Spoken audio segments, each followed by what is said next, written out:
नमो भगवते वासुदेवाय। ॐ नमो भगवते वासुदेवाय। नारायणं नमस्कृत्य नरं चैव नरोत्तमं देवीं सरस्वतीं व्यासं ततो जयमुदीरयेत्। नष्टप्रायेषु वभद्रेषु नित्यं बाहवद सेवया भगवती उत्तमश्लोके भक्तिर्भवती नैष्टुकी। निगमकल्पतरोर्गलितं फलं सुखमुखादमृतद्रवसंयुतं पिबद बाहवतं रसमालयं मुहुरहो रसिका भुवि भावुकाः। ॐ अज्ञानतिमिरान्धस्य ज्ञानाञ्जनशलाकया चक्षुरुन्मिलितं येन तस्मै श्रीगुरवे नमः। श्रीचैतन्यमनोभीष्टं स्थापितं येन भूतले स्वयं रूपः कदा माह्यं ददाति स्वपदान्तिकम्। वन्देऽहं श्रीगुरो श्रीयुतपथकमलं श्रीगुरून् वैष्णवांश्च श्रीरूपं साग्रजातं सहगण रघुनाथान्वितं तं सजीवं साद्वैतं सावधूतं परिजनसहितं कृष्णचैतन्यदेवं श्रीराधा कृष्णपादान् सहगण ललिता श्रीविशाखान्वितांश्च। हे कृष्ण करुणा सिन्धो दीनबन्धो जगत्पते गोपेश गोपिका कान्त राधा कान्त नमोऽस्तुते। तप्तकाञ्चन गौराङ्गी राधे वृन्दावनेश्वरी वृषभानुसुते देवी प्रणमामि हरिप्रिये। वाञ्छाकल्पतरुभ्यश्च कृपा सिन्धुभ्यैव च पतितानां पावनेभ्यो वैष्णवेभ्यो नमो नमः। नमो विष्णुपादाय कृष्णप्रेष्ठाय भूतले श्रीमते भक्तिवेदान्त स्वामिन्यति नामिने। नमस्ते सारस्वते देवे गौरवाणी प्रचारिणे निर्विशेष शून्यवादी पाश्चात्य देशतारिणे। जय श्री कृष्ण चैतन्य प्रभु नित्यानंद श्री अद्वैत गदाधर श्रीवासादि गौर भक्तवृंद। हरे कृष्णा कृष्ण कृष्ण हरे हरे हरे राम राम राम हरे हरे। मूकं करोति वाचालं पङ्गुं लङ्कयते गिरिं यत्कृपातमहं वन्दे श्रीगुरुं दीनधारिणं परमानन्दं माधवं श्रीचैतन्यम् ईश्वरं। हरिः ओं तत्सत्। कथाञ्चन स्मृते यस्मिन् दुष्करं शुभरं भवेत् स्मरेति प्रीतं च श्रीचैतन्यं नमामिथम्। हरे कृष्णा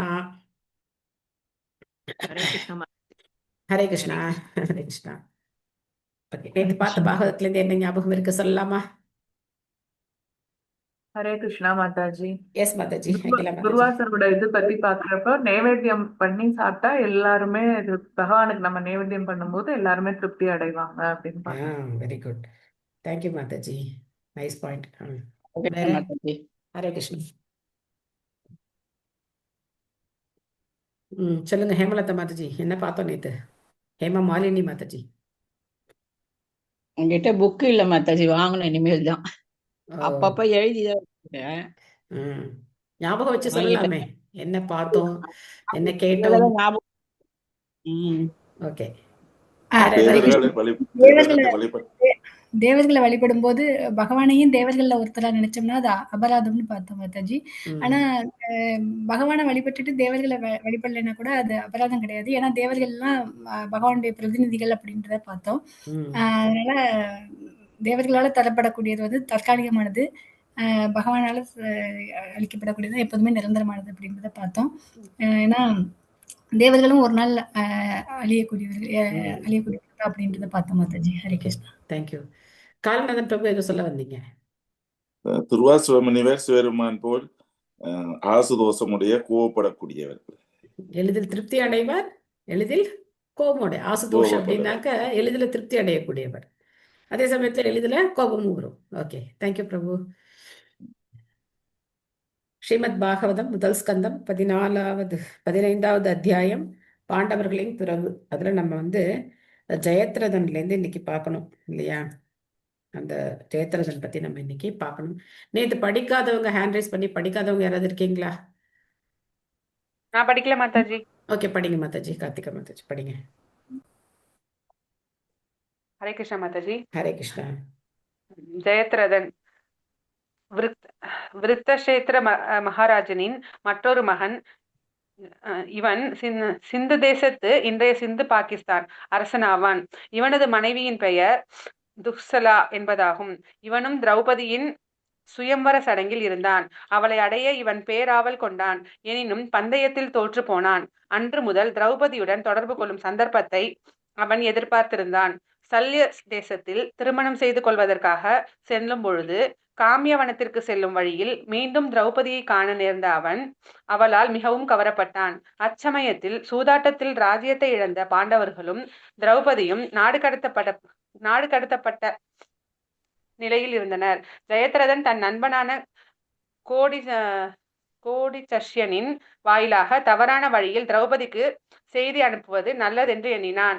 திரௌபதி உடனே ஜெயத்ரதனின் விவாக பேச்சை தீவிரமாக மறுத்தாள். ஆனால் அவளது அழகால் மிகவும் கவரப்பட்டிருந்த அவன் திரும்ப திரும்ப முயற்சி செய்தான். ஒவ்வொரு முறையும் திரௌபதி அவனை மறுத்துவிட்டாள். பலவந்தமாக அவளை ரதத்தில் ஏற்றி எடுத்து செல்ல அவன் முயன்றான். முதலில் திரௌபதி அவனை தீவிரமாக தாக்கிய போது அவன் வேறறுந்த மரம் போல் கீழே விழுந்தான். ஆயினும் தைரியம் அடையவில்லை. ஆனால் அடுத்த முயற்சியில் அடையவில்லை. தைரியம் தான் இருக்கு மேம். என்ன மாதாஜி வரும்? போட்டுக்கோங்க. அதைரியம் அடையவில்லை. ஓகே, சரிங்க மாதாஜி. ஆனால் அடுத்த முயற்சியில் அவன் திரௌபதியை பலவந்தமாக தேரில் அமர செய்து விட்டான். இச்செயலை கண்ட சௌமிய முனி ஜெயத்ரதனின் செயலை மிகவும் கண்டித்து தேரை பின்தொடர்ந்து சென்றார். இவ்விஷயம் தாத்ரேயிகரின் வாயிலாக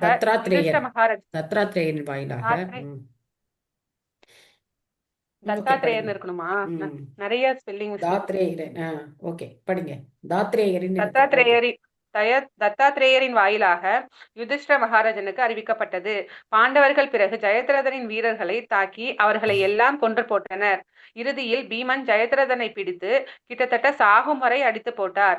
பிறகு 5 முடிகளை தவிர அவன் தலையிலுள்ள மற்ற முடிகள் எல்லாம் துண்டிக்கப்பட்ட நிலையில் யுதிஷ்ட மகாராஜனின் அடிமை என்று எல்லா அரசர்களிடமும் அறிமுகப்படுத்தப்பட்டான். பிறகு அதே நிலையில் யுதிஷ்ட மகாராஜனின் முன் அவன் கொண்டு வரப்பட்டான். யுதிஷ்டரும் தாராள மனதுடன் அவனை விடுதலை செய்ய உத்தரவிட்டார். மேலும் யுதிஷ்ட மகாராஜனுக்கும் பணிந்து அவருக்கு கப்பம் செலுத்துவதாக அவன் ஒப்புக்கொண்ட போது திரௌபதியும் அவனது விடுதலையை விரும்பினாள். இச்சம்பவத்திற்கு பிறகு அவன் தன் நாட்டிற்கு திரும்ப அனுமதிக்கப்பட்டான். இவ்வாறு அவமானம் அடைந்ததால் அவன் இமாலயத்திலுள்ள கங்காத்ரிக்கு சென்று சிவபெருமானை திருப்திப்படுத்த கடும் தவத்தை மேற்கொண்டான். எல்லா பாண்டவர்களையும் தனித்தனியாகவாவது வெல்லும் வரத்தை அவன் சிவபெருமானிடம் யாசித்தான். பிறகு குருஷேத்திர யுத்தம் துவங்கியது. அவனும் துரியோதனின் பக்கம் சேர்ந்து கொண்டான். முதல் நாள் யுத்தத்தில் அவன் போரிட்டான். 7 பெரும் தளபதிகளால் சூழப்பட்டு இரக்கமில்லாமல் அபிமன்யு கொல்லப்படும் போது பாண்டவர்கள் உதவி தேடி அவனிடம் வந்தனர். ஆனால் ஜெயத்ரதன் சிவபெருமானின் கருணையால் பெரும் திறமையுடன் அவர்களை பின்னுக்கு துரத்தி அடித்தான். அச்சமயத்தில் அர்ஜுனன் அவனை கொன்றுவிடுவதாக சபதம் செய்தார். இதை கேட்டதும் ஜெயத்ரதன் யுத்தகலத்தை விட்டு வெளியேற விரும்பினான். இக்கோழைத்தனமான செயலுக்காக அவன் கௌரவர்களிடம் அனுமதி கேட்டான். ஆனால் அவனுக்கு அனுமதி அளிக்கப்படவில்லை. மாறாக அவன் அர்ஜுனனுடனேயே சண்டை செய்ய உத்தரவிட்டனர். இருவருக்கும் இடையில் யுத்தம் நிகழ்ந்தது. ஜெயத்ரதனின்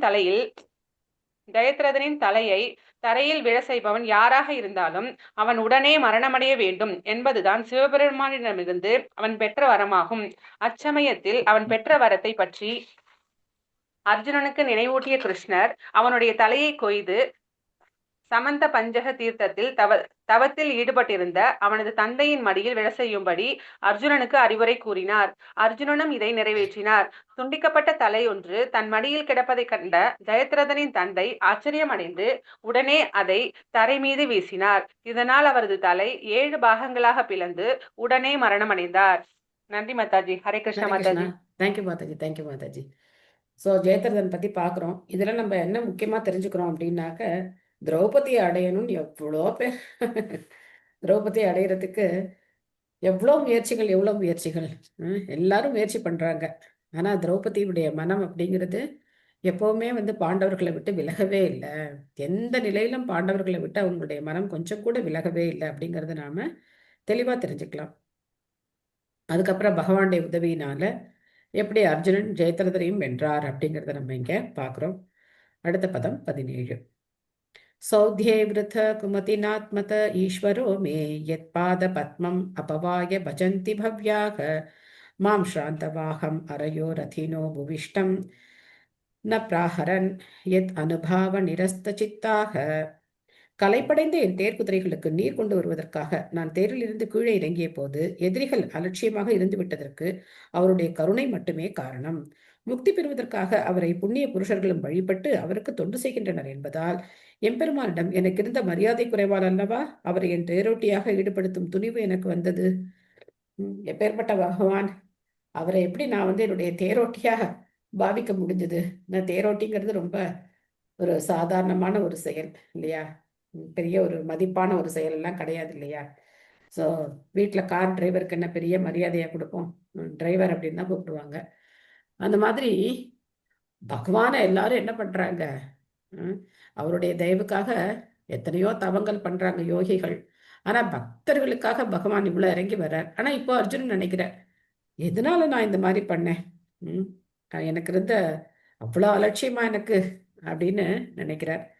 ஸோ விஸ்வரூபத்தை பார்த்தப்போ அர்ஜுனுக்கு இதே மாதிரியான மனநிலை வந்தது. கிருஷ்ணா, நான் உங்களை யாதவா, மாதவா, கேசவா இப்படிலாம் நான் கூப்பிட்டேனே. நம்ம தனியா இருக்கிற சமயத்துலயும் சரி, நாம ஒன்னா சாப்பிடும் போதும் சரி, எவ்வளோ நான் உங்களை கேலி பேசியிருக்கேன் அப்படின்லாம் சொல்றேன். மம்தா மாதாஜி படிக்கிறீங்களா? எஸ் மாதாஜி. ஹரே கிருஷ்ணா. பிரபுபாதாக்கு ஜெய். பரமபுருஷ பகவான் ஸ்ரீகிருஷ்ணர் அருவவாதிகள் மற்றும் பகவானின் பக்தர்கள் ஆகிய இருவருடைய வழிபாட்டுக்கும் உரியவராவார். நித்திய ரூபம், ஆனந்தம் மற்றும் அறிவு ஆகியவற்றை கொண்ட அவரது உன்னதமான உடலிலிருந்து வெளிப்படும் பிரகாசமான ஜோதியை அருவவாதிகள் வழிபடுகின்றனர். ஆனால் பக்தர்கள் அவரை பரமபுருஷ பகவானாக வழிபடுகின்றனர். அருவவாதிகளையும் விட தாழ்ந்த நிலையில் இருப்பவர்கள் பகவானை சரித்திர புகழ்பெற்ற மனிதர்களுள் ஒருவராக நினைக்கின்றனர். ஆனால் பகவான் தமது உன்னதமான திருவிடையார்களால் அனைவரையும் கவர்ந்து இழுப்பதற்காக அவதரித்து பக்குவமான எஜமானர், நண்பர், மகன் மற்றும் காதலர் ஆகிய பாகங்களை ஏற்கிறார். அர்ஜுனனுடன் அவர் கொண்டிருந்த தெய்வீக உறவு சிநேகமாகும். எனவே அர்ஜுனனுடன் தமக்கிருந்த சிநேக உறவை அவர் நன்கு நிறைவேற்றினார். இதை போலத்தான் அவரது பெற்றோர்களுடனும் மனைவிகள் மற்றும் காதலிகளுடனும் கொண்ட உறவுகளை அவர் பூரணமாக நிறைவேற்றினார். பகவானுடன் இத்தகைய பூரணமான உன்னத உறவு முறையை கொண்டுள்ள பக்தர் பகவானின் அந்தரங்க சக்தியினால் தமது நண்பராக அல்லது மகனாக இருப்பவர் உண்மையில் பரமபுருஷ பகவான்தான் என்பதை மறந்து விடுகிறார். பகவானின் மறைவுக்கு பின் தன் ஆத்ம நண்பரை பற்றி அர்ஜுனன் உணர்ந்தார். அர்ஜுனனிடம் எந்த பிழையும் இருக்கவில்லை. பகவானை பற்றி அவர் தப்பாகவும் எடை போடவில்லை. அர்ஜுனனை போன்ற தூய கலப்பற்ற ஒரு பக்தருடன் பகவான் மேற்கொண்ட உன்னதமான நடவடிக்கைகளால் புத்திசாலிகள் கவரப்படுகின்றனர். போர்க்களத்தில் தண்ணீர் பஞ்சம் ஏற்படுவது அனைவரும் அறிந்த ஒரு உண்மையாகும். போர்க்களத்தில் தீவிரமாக உழைக்கும் மிருகங்களும் மனிதர்களும் தாகத்தை போக்க இடைவிடாமல் நீர் தேவைப்படுகிறது. குறிப்பாக களைப்படைந்த வீரர்களுக்கும் தளபதிகளுக்கும் இறக்கும் நேரத்தில் அதிக தாகமாக இருக்கும். சில சமயங்களில் நீர் இல்லாததாலேயே இறக்க வேண்டிய சூழ்நிலையும் ஏற்படும். ஆனால் குருக்ஷேத்திர போரில் ஏற்பட்ட தண்ணீர் பஞ்சம் பூமியை துளைத்ததன் மூலமாக தீர்க்கப்பட்டது. பகவானின் அருளால் பூமியை துளைப்பதற்காக வசதி மட்டும் இருக்குமானால் எந்த இடத்திலிருந்தும் சுலபமாக நீரை பெற இயலும். இக்காலத்திலும் இம்முறைகளை பயன்படுத்தப்படுகிறது. ஆனால் இன்றைய பொறியியலாளர்களால் இன்னமும் தேவையான இடத்தில் உடனடியாக துளையிட முடியவில்லை. ஆனால் பழங்காலத்தில் கடினமான பூமிக்கடியில் உள்ள படுகையில் ஒரு அம்பால் துளைப்பதன் மூலமாகவே மனிதர்கள் உட்பட குதிரைகளுக்கும் கூட அர்ஜுனன் போன்ற சிறந்த தளபதிகளால் உடனடியாக நீரை பெற்றுத்தர முடிந்தது.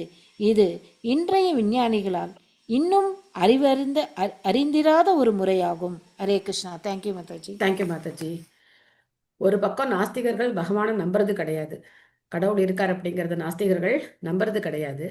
இன்னொரு பக்கம் தூய பக்தர்கள் பகவானை அவர் பரமபுருஷர் அப்படின்னு தெரிஞ்சுக்கிறது கிடையாது. ஆனா நாஸ்திகர்களுக்கும் பக்தர்களுக்கும் மிகப்பெரிய வித்தியாசம் என்ன? நாஸ்திகர்கள் பகவானுடைய எதிரிகளா இருக்காங்க. ஆனா பக்தர்கள் அவர் பரமபுருஷர் அப்படிங்கிறத பத்திலாம் கவலைப்படுறது இல்லை. இவர் என்னுடைய நண்பர் அப்படிங்கிற ரீதியில அர்ஜுனன் பகவானோட உறவு. அதே மாதிரி நம்ம துவாரகையில இருக்கிற ராணிகளை பத்தி பார்த்தோம். அந்த ராணிகளும் என்ன பண்றாங்க? பகவானோட தன்னுடைய கணவர் அப்படிங்கிற மாதிரி அவங்களுக்கு தொடர்பு இருக்கு. அப்போ பிருந்தாவனத்தில் இருக்கக்கூடிய நண்பர்கள் இன்னும் ஒரு படி மேல. இந்த மாதிரி ஒவ்வொருத்தரோடையும் பகவான் என்ன பண்றார், அன்பு பரிமாற்றம் வச்சுக்கிறார். ஆனாலும் பிருந்தாவனத்தில் இருக்கக்கூடிய அன்பு பரிமாற்றம் தான் ரொம்ப உயர்ந்தது. ஏன்னா இங்கே இந்த மாதிரி அர்ஜுனன் கவலைப்படுறார் இல்லையா, அவர் பரமபுருஷ பகவான், ஆனா நான் அவரை வந்து இந்த மாதிரி எனக்கு தேரோட்டியா வச்சுட்டேனே அப்படின்லாம் கவலைப்படுறார் இல்லையா. அதே மாதிரி விஸ்வரூபம் பார்த்த போதும் இந்த மாதிரி சொல்றாரு இல்லையா, நீங்க வந்து எப்பேற்பட்டவர், உங்களை பத்தி தெரிஞ்சுக்காம நான் யாதவா மாதவா கேசவா அப்படிலாம் கூப்பிட்டேனே அப்படின்னு சொல்லி மன்னிப்புலாம் கேட்கிறாரு இல்லையா, நமஸ்காரம்லாம் பண்றாரு, எல்லா திசைகளிலும் உங்களுக்கு நமஸ்காரம் அப்படிலாம் பண்றார். ஆனா யசோதை அப்படிலாம் பண்ணல. யசோதைக்கும் கிருஷ்ணர் என்ன பண்றார், ஒரு விஸ்வரூபத்தை காட்டுறார். யசோதை கிட்ட பலராமர் வந்து சொல்லிடுறார். என்ன சொல்றாரு அப்படின்னா, அம்மா கிருஷ்ணன் வந்து மண்ணு சாப்பிடுறான் அப்படின்னு சொல்லிடுறார். உடனே யசோதைக்கு ரொம்ப கவலையாயிடுது, என்ன இந்த குழந்தை மண்ணு சாப்பிடுறது அப்படின்னு சொல்லிட்டு கிருஷ்ணர்கிட்ட போய் மண்ணு சாப்பிட்டியா அப்படின்னு கேட்டா, இல்லையே அப்படின்னு சொல்றார். அப்போ எத்தனை தடவை கேட்டாலும் கிருஷ்ணர் ஒத்துக்கவே இல்லை.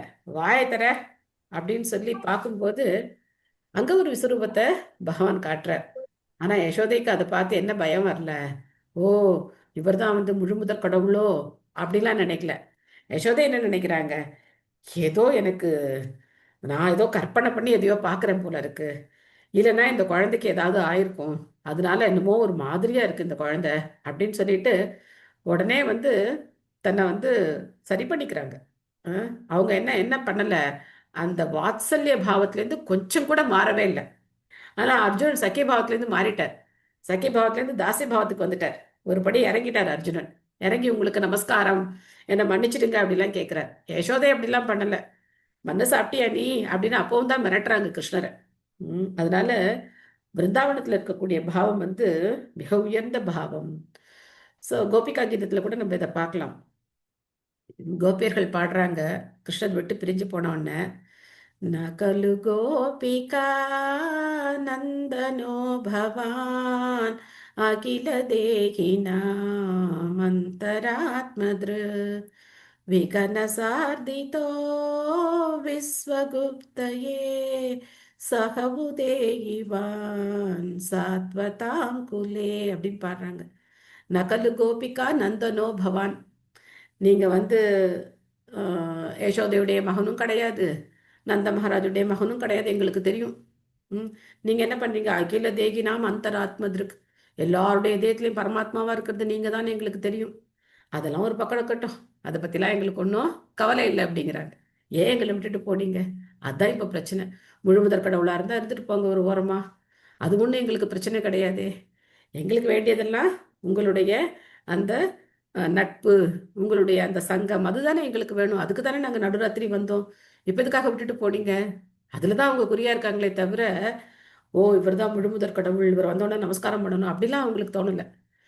ஸோ அதனால பிருந்தாவனத்து பாவம் அப்படிங்கிறது மிக மிக உன்னதமான உயர்ந்த பாவம். அதனால தான் பக்தர்கள்லேயே தூய்மையான பக்தர்கள் யாருன்னா பிருந்தாவனத்து கோபியர்களுடைய பக்தி தான் அப்படின்னு சொல்லப்படுது. ஸோ அதுக்கப்புறம் பிரபுபாதர் வந்து தண்ணி விஷயத்தை பற்றி சொல்கிறார். ஒரு அம்பு விட்ட என்ன பண்ணாரா அர்ஜுனன், அந்த குருஷேத்திர யுத்தத்தில் தேவையான தண்ணி அவரால் வந்து பூமியிலேருந்து கொண்டு வர முடிஞ்சுது. இன்றைக்கும் அந்த டெக்னாலஜி இருக்குது, பட் எங்கே தண்ணி இருக்குன்னு கண்டுபிடிக்கிற அளவுக்கு, அவ்வளவு துல்லியமாக கண்டுபிடிக்கிற அளவுக்கு இன்னும் அங்கே விஞ்ஞானிகள் வளரல. நர்மானி உதார ருச்சிர ஸ்மித சோபிதானி ஹே பார்த்த ஹே அர்ஜுன சகே குருநந்தனேதி சஞ்சல்பிதானி நரதேவ ஹிருதி ஸ்பிருஷானி ஸ்மஸ்தூர் லுடந்தி ஹிருதயம் மம மாதவஸ்ய. அரசே, கபடமற்ற அவரது விளையாட்டு பேச்சுக்கள் புன்னகைகளால் நன்கு அலங்கரிக்கப்பட்டிருந்தன. ஏன் நண்பனே, பிரிதாவின் மகனே, குருவம்சத்தின் மகனே என்றெல்லாம் உள்ளத்தை தொடும் வகையில் அன்புடன் அழைத்த மாதவனின் சொற்களை இப்பொழுதும் நினைத்து பார்க்கும் பொழுது என் இதயத்தை துளைக்கின்றன. எப்படி எப்படி கூப்பிட்டார் இல்லையா, ஒவ்வொரு பேர் சொல்லி ஒரு ஒரு ஸ்லோகத்துல 2 பேர் சொல்லி கூப்பிடுவார் அர்ஜுனனை. கௌந்தேயான்னு சொல்லுவார், பார்த்தான்னு சொல்லுவார். சில இடங்கள்ல மகாபாகோ பலம் பொருந்திய புயங்களை உடைய அர்ஜுனா அப்படின்னு கூப்பிடுவார். சில இடங்கள்ல தனஞ்சயா அப்படின்னு கூப்பிடுவார். இவரும் கிருஷ்ணரை பலவிதமான பெயர்கள் சொல்லி கூப்பிடுவார். ஸோ அதெல்லாம் நினைச்சு பார்த்து அவருக்கு எவ்வளோ அன்பா ஆசையான வார்த்தைகள். அதுலயும் 6வது அத்தியாயத்துல ரொம்ப அற்புதமா கிருஷ்ணர் சொல்லுவார். என்ன சொல்லுவார் அப்படின்னாக்க, அந்த தியான யோகத்தை பத்தி சொல்லும்போது அர்ஜுனனுக்கு ஒரே குழப்பம் வந்துடும். இதெல்லாம் என்னால பண்ண முடியாதே அப்படின்னு சொல்லிட்டு அர்ஜுனன் வந்து கேட்கிறார். அப்போ கிருஷ்ணன் வந்து ஒரு வார்த்தை சொல்லுவார், தாத்த அப்படின்னு சொல்லுவார். தாத்தன்னா ரொம்ப பிரியமா கூப்பிடுறார். ஒரு மகனை கூப்பிடுற மாதிரி, ரொம்ப அன்பா ஒரு நண்பன்கிட்ட பேசுற மாதிரி தாத்த தாத்த கச்சத்தி அப்படின்னு சொல்லுவார். தாத்த அப்படிங்கிற வார்த்தையை யூஸ் பண்ணுவார். பயப்படாத அர்ஜுனா, உனக்கு அந்த மாதிரிலாம் ஒரு கஷ்டமும் வராது, நீ கண்டிப்பா என்கிட்ட வந்துருவ. இவ்வளவு கடினமான முறையா உங்களை வந்து அடையணும் அப்படின்னா அதெல்லாம் ஒண்ணும் கிடையாது, நீ அதை பத்தி எல்லாம் கவலைப்படாது அப்படின்னு சொல்லி ரொம்ப அன்பா வந்து கிருஷ்ணர் பேசுறதை நம்ம பார்க்கலாம். அடுத்த ஸ்லோகம் 19.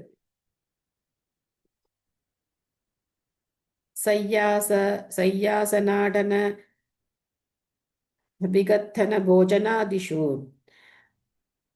ஐக்கியாத் வயஸ்ய ருதவான் இதி விப்ராப்தः சக்யூசகேன பித்ருவத் தனஸ்ய சர்வம் சேகே மகான் மகிதயா குமதேர் அகம் மே. பொதுவாக நாங்கள் இருவரும் ஒன்றாகவே உறங்குவதும் அமர்ந்திருப்பதும் சுற்றித் திரிவதும் வாழ்வதும் வழக்கம். அச்சமயத்தில் வீர செயல்களுக்காக ஒருவரை ஒருவர் புகழ்ந்து கொள்ளும் போது முரண்பாடுகள் ஏற்பட்ட சமயங்களில், நண்பா, நீ சத்தியமே உருவானவன் என்று கூறி அவரை நான் கடிந்து கொள்வது வழக்கம். அவரது மதிப்பு குறைக்கப்பட்ட அத்தகைய நேரங்களிலும் கூட பரமாத்மா என்ற முறையில் என் பிழைகளை எல்லாம் அவர் ஒரு நண்பனுக்கு நண்பன் போலும் பிள்ளைக்கு தகப்பன் போலும் பொறுத்து கொண்டார். ஸோ கிருஷ்ணரை இன்னைக்கும் இந்த மாதிரி சொல்றவங்க உண்டு. கிருஷ்ணர் சொல்றது எதையும் நம்பக்கூடாது அப்படின்னு சொல்றவங்க உண்டு இல்லையா? ஏன்னா கிருஷ்ணர் தன்னுடைய வார்த்தையை என்னைக்கு காப்பாத்திருக்கார்? அவருடைய வார்த்தையை அவர் காப்பாத்துறதே கிடையாது. ஆனாலும் அவருக்கு ஒரு பேரு சத்திய சங்கல்பன் அப்படின்னு ஒரு பேரு. ஆனா இங்க சொல்றாராம், மாமா நீ சத்தியமே உருவானவன் தான், ஒரு பொய் கூட சொல்றதே கிடையாது. ஆனா கிருஷ்ணர் வந்து எத்தனையோ பொய்கள் சொல்றார் அப்படின்னு சொல்லி நம்ம பார்க்கிறோம். ஆனா அது எல்லாமே எப்படிப்பட்டது அப்படின்னா திவ்யமானது. அதனால்தான் பகவத்கீதையில பகவான் சொன்னார், ஜென்ம கர்ம சமே திவ்யம் அப்படின்னு சொன்னார். கர்மனா அவருடைய செயல்கள், ஜென்ம அப்படின்னா அவருடைய பிறப்பு, அவருடைய மறைவு, அவருடைய செயல்கள் எல்லாமே திவ்யமானது அப்படின்னு யார் புரிஞ்சுக்கிறாங்களோ அவங்களுக்கு இந்த தேகத்தை விட்ட பின்ன திரும்பவும் இன்னொரு பிறவி கிடையாது அப்படின்னு பகவானே சொல்றார். 4வது அத்தியாயத்துல சொல்றார், ஜென்ம கர்ம சமே திவ்யம் ஏவம் யோ வேதி தத்வதः தெக்த்வா தேகம் புனர்ஜென்ம நைதி மாமேதி சோ அர்ஜுனா அப்படின்னு சொல்றார். ஸோ பகவான் ஏதாவது சொல்றார் அப்படின்னா அது எங்க சொல்லியிருக்கார் அப்படிங்கிற கொட்டேஷன் இருக்கணும். அந்த கொட்டேஷன் இல்லாம போஸ்ட் போடுறது வந்து அது அவ்வளவு நல்லது கிடையாது.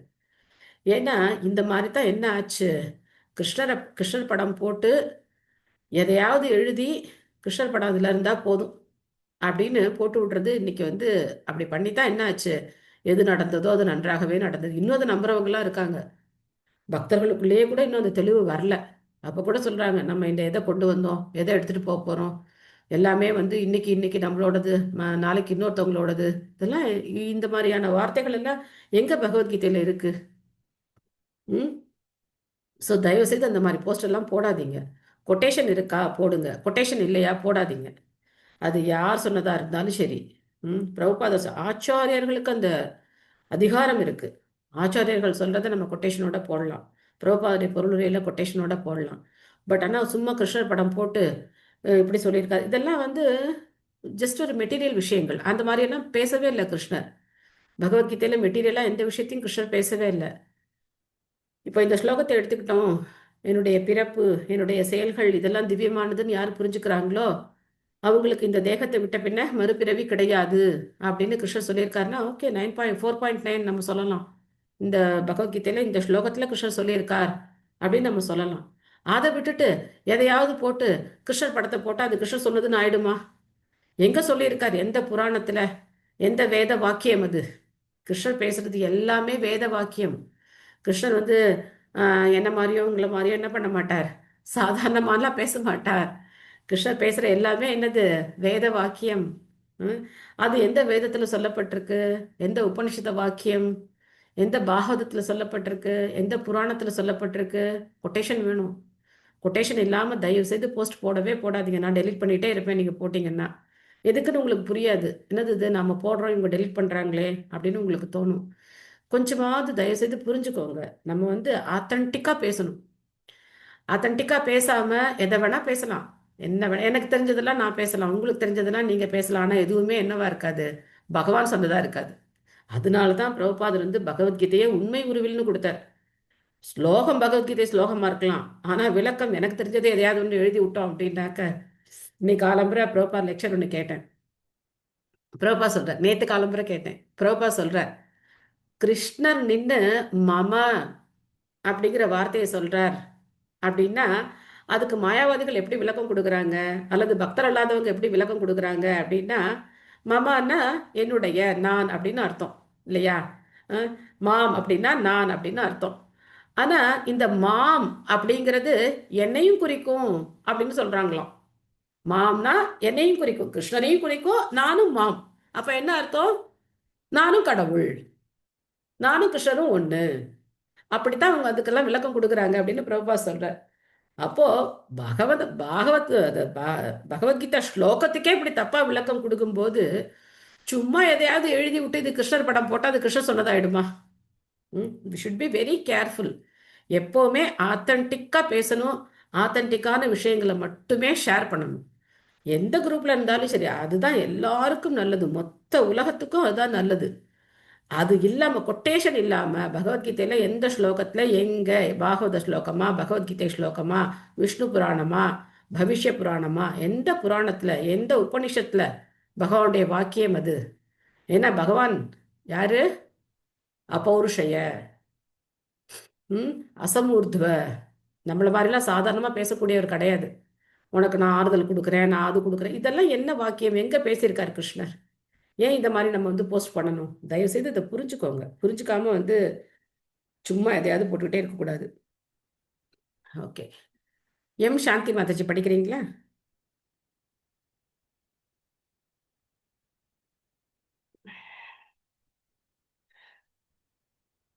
படிக்கிறீங்களா மாதாஜி? என்னாச்சு?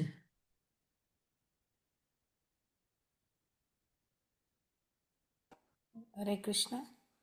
ஹரே கிருஷ்ண மாதாஜி. ஹரே கிருஷ்ணா. அரசே, கபடமற்ற அவரது விளையாட்டு பேச்சுக்கள் புன்னகையால் நன்கு அலங்கரிக்கப்பட்டிருந்தன. என் எங்க நண்பனை படிக்கிறீங்க? பிருந்தாவின் 18 மாதாஜி. ஓகே, 19 படிங்க. ஹரே கிருஷ்ண மாதாஜி. ஹரே கிருஷ்ணா. பொதுவாக நாங்கள் இருவரும் ஒன்றாகவே மொழிபெயர்ப்பு வாழ்வதும். படிச்சாச்சு மாதாஜி. ஹரே கிருஷ்ணா.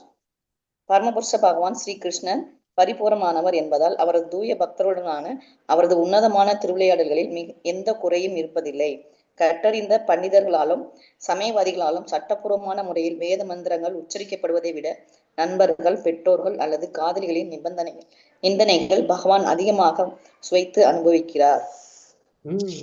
சோ வேத மந்திரங்களால புகழப்படுவதை விட பகவானுக்கு எது ரொம்ப விசேஷமா இருக்கான், எது ரொம்ப ஆசையா இருக்கான் அப்படின்னா இந்த மாதிரி நண்பர்கள் கடிந்து பேசுறது, பெற்றோர்கள், அதுக்கப்புறம் ஸ்ரீமதி ராதாராணி பகவான் சொல்றது, இதெல்லாம் அவருக்கு வந்து வேதத்தை விட, வேத மந்திரங்களை விட அவர் கேட்கறதுக்கு அவருக்கு ரொம்ப இனிமையா இருக்கான்.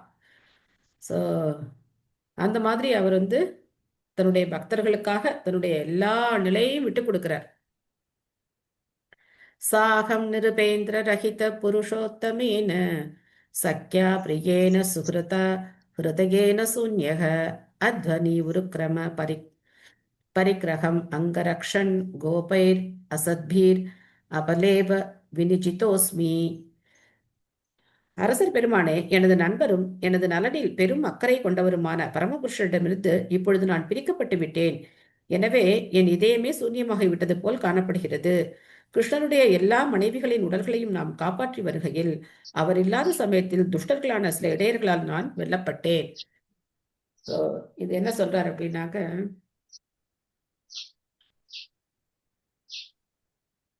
அதாவது பகவான் தன்னுடைய லீலைகளை முடிச்சுட்டு கிளம்பி போகும்போது மற்ற அரசிகள், ராணிகள், துவாரகாபுரி ராணிகள் எல்லாரையும் விட்டுட்டு போறார்.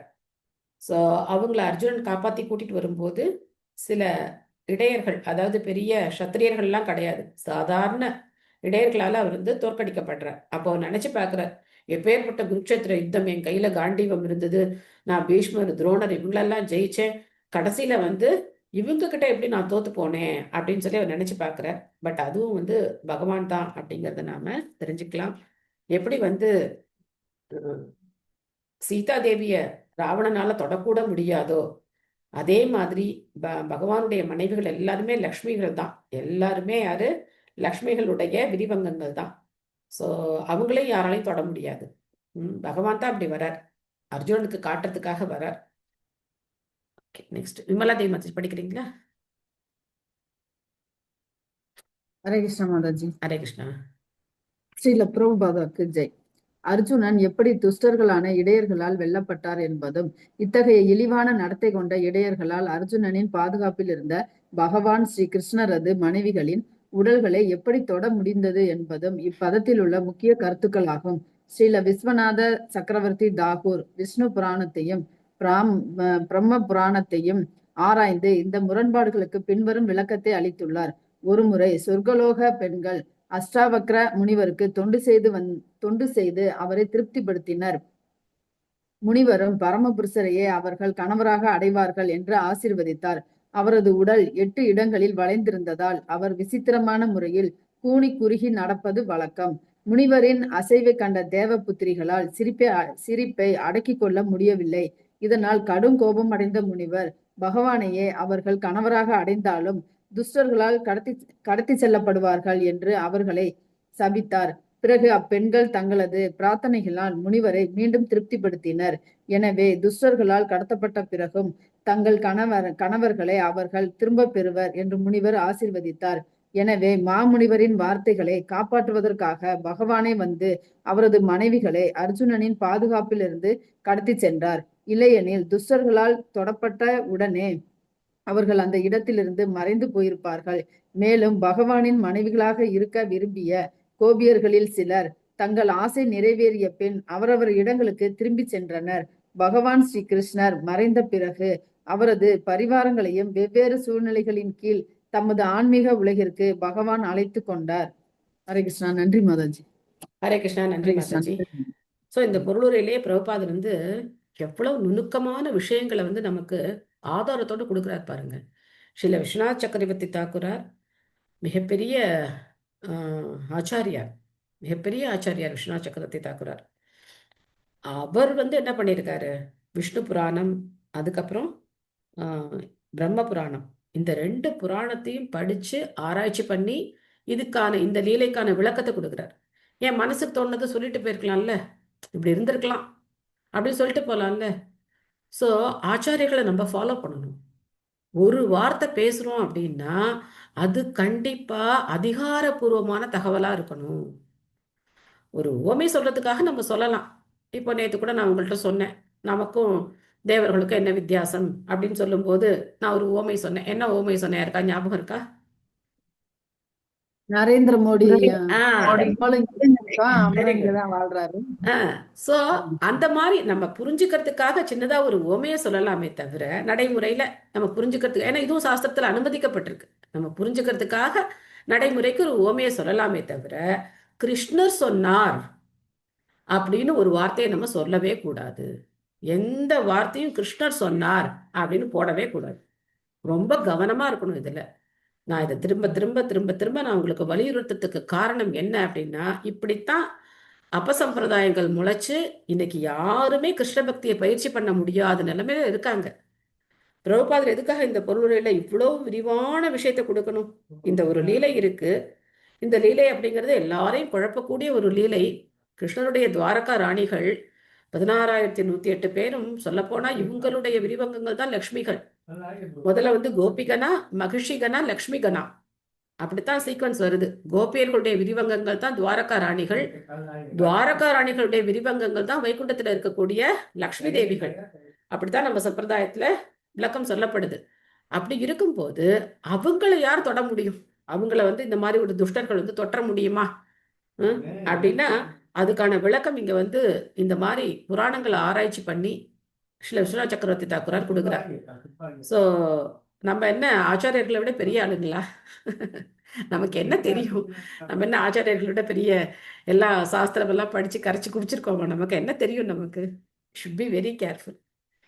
ஸோ ஜாக்கிரதையா இருக்கணும். இதெல்லாம் சாதாரணமா சும்மா விளையாட்டு விஷயம் கிடையாது. பகவானை பத்தி பேசுறோம் அப்படின்னாக்க அந்த தகுதி நமக்கு இருக்கணும். அப்போ நம்ம சூத கோஸ்வாமியை எதுக்காக சௌனகாதி ரிஷிகள் அந்த வியாசாசனத்துல உட்கார வச்சாங்க? அப்போ என்னென்ன வார்த்தைகள் அவங்க சொன்னாங்க? நீங்க உங்க ஆன்மீக குரு கிட்ட இருந்து சரியான முறையில கேட்டிருக்கீங்க. உங்க வாழ்க்கையில நீங்க அதை பயிற்சி பண்ணியிருக்கீங்க. நீங்க வேதங்கள் புராணங்கள் எல்லாம் ரொம்ப தேர்ச்சி பெற்றிருக்கீங்க. நீங்க ரொம்ப பணிவோடு இருந்தீங்க. நீங்க ரொம்ப கவனத்தோட கேட்டீங்க. எத்தனை வார்த்தைகளை அவங்க போட்டாங்க. அதனால உங்களுக்கு நான் அந்த தகுதி இருக்கு, எங்களுக்கு சொல்றதுக்கு உங்களுக்கு தகுதி இருக்கு. தயவுசெய்து நீங்க எங்களுக்கு அந்த விஷயங்களை எடுத்து சொல்லுங்க. உங்கள்கிட்ட நாங்க சில கேள்விகள் கேட்க போறோம் அப்படின்னு சொல்லி அத்தனை பெருமைகளை சூத கோஸ்வாமிக்கு அவங்க சொன்னாங்க. அதனால ரொம்ப கவனமா இருக்கணும். ஆன்மீக விஷயங்களை எடுத்தோம் கவுத்தோம் அப்படின்லாம் பேசக்கூடாது. அந்த மாதிரி பண்றதுனால தான் இந்த இந்தியா பூரா பக்தியே இல்லாம போனதுக்கான காரணமே அதுதான். ஸோ இந்த சொர்க்கலோக பெண்கள் அவங்களுக்கும் பகவான் அடையணுங்கிற ஆசை இருக்கு. நம்ம ஏற்கனவே பார்த்துருக்கோம். தண்டகாரண்யத்துல தவம் பண்ண ரிஷி முனிவர்கள் அவங்களும் கோபியர்களா வர்றாங்க. வேதங்கள்ல ஒரு பகுதி கோபியர்களா வர்றாங்க. துவாரகா ராணியர்களா வர்றாங்க. இந்த மாதிரி பகவான் அடையணும்னு ஆசைப்படுற எல்லாருக்குமே பகவான் வாய்ப்பு கொடுக்குறார். ஏன்னா பகவான் ஸ்ரீ கிருஷ்ணர் டைரக்டா வரும்போது எல்லாருடைய ஆசையும் அவர் பூர்த்தி பண்றார். அப்படி அவங்க வரும்போது அஷ்டவக்ர முனிவரை பார்த்து சிரிச்சதுனால அவர் அவங்களுக்கு அந்த சாபத்தை கொடுக்குறார். ஆனா எப்படி பீஷ்மருடைய சாபம், இவங்களுடைய அதாவது சாபம்னா என்னது, பீஷ்மருடைய பிரதிஜை, இது எல்லாத்தையும் பகவான் எப்படி நிறைவேற்றுறாரோ அதே மாதிரி அஷ்டவக்ர முனிவர் சொன்னதையும் அவர் நிறைவேற்றுறார். அதனால அவரே அந்த இடைச்சிறுவர்களா அந்த மனைவிகளை கடத்திக்கிட்டு போறார் அர்ஜுனன் கிட்டேருந்து. பட் இப்போ அர்ஜுனனுக்கு அது புரியல. அதனால அவர் அந்த லீலையை நினைச்சு அவருக்கு குழப்பமா இருக்கு. அதுக்கப்புறம் பிரபுபாத் என்ன கிளாரிஃபை பண்றாரு அப்படின்னா, பல பேர் பலவிதமா பகவானுடைய லீலையில கலந்துக்கிறதுக்காக வந்திருக்காங்க. தேவர்களுடைய ஒரு அம்சங்கள் வந்திருக்காங்க. அவங்க தான் பாண்டவர்கள்னு பார்த்தோம். தெய்வ அம்சங்கள் திரும்ப சொர்க்கலோகத்துக்கு போவாங்க. ஆனா பாண்டவர்கள் நேர பகவானுடைய ராஜ்யத்துக்கு தான் போவாங்க. ஸோ அந்த மாதிரி கோபியர்கள், பகவானுடைய மற்ற துவாரகா ராணிகள், அதுக்கப்புறம் நந்த மகாராஜர், யசோதை, விருந்தாவனவாசிகள் எல்லாருமே வைண்டப் ஆகுறாங்க. எல்லாரையும் கூட்டிட்டு பகவான் தன்னுடைய ஆன்மீக உலகத்துக்கு போறார். தத்வை தனுஸ்த இஷவ சரதோ ஹயாஸ்தே சோகம் ரதி நிருபதயோ யத ஆமனந்தி சர்வம் ஷணேன தத் அபூத் அசத் ஈஷரிக்தம் பஸ்மன் ஹுதம் குஹகராத்தம் இவோக்தம் ஊஷ்யாம். என்னிடம் அதே காண்டீவ வில்லும் அதே அம்புகளும் அதே குதிரைகள் பூட்டப்பட்ட இதே ரதமும் தான் உள்ளன. மேலும் யாருக்கு எல்லா அரசர்களும் தகுந்த மரியாதைகளை செலுத்தினார்களோ அதே அர்ஜுனனாகத்தான் அவற்றை நான் உபயோகிக்கிறேன். ஆனால் பகவான் ஸ்ரீ கிருஷ்ணர் இல்லாத காரணத்தால் அவை அனைத்தும் சாம்பலில் ஊற்றிய நெய் போலவும், மந்திர ஜாலத்தால் பொருள் திரட்டியது போலவும், வறண்ட நிலத்தில் விதை விதைத்ததை போலவும் ஒரு நொடியில் சூன்யமாகி விட்டது. ஸோ என்ன சொல்றார்?